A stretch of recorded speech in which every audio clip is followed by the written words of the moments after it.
OKD94 writes, who's more influential in the sneaker community, the artist or the athletes? I would say right now, 2016, it's tied. I would say it's tied. If you asked me 5 years ago, I would say definitely the athletes by like a landslide. But now I would say it's about tied, which is, it's never been like that in my eyes. Some will disagree with me. I mean, even if you look back in the days, like when like Jay-Z and G Unit put out their shoes, like with Reebok, people weren't taking it that serious like now. Like people take every like collabo serious with an artist, it seems like. For the most part, there may be here or there that you're not taking it that serious, but in 2016 it's almost like the artists, like rappers and even like designers, there's more hype with that versus just the brand putting out a shoe. There has to be like an attachment for people to connect to it.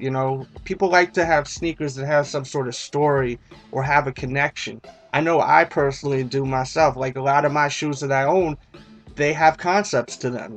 I have probably like 15 pairs of shoes that are inspired by Star Wars just because I'm a crazy Star Wars fan. And then I have probably another like 15 shoes that are inspired by all types of movies. And I have shoes that are inspired by, you know, rappers, like they did collaborations. I have probably about 30 different pairs of sneakers designed or, just a project put out with an actual artist. And then we have shoes designed by like influencers and creators and designers. I've got my shoe coming out.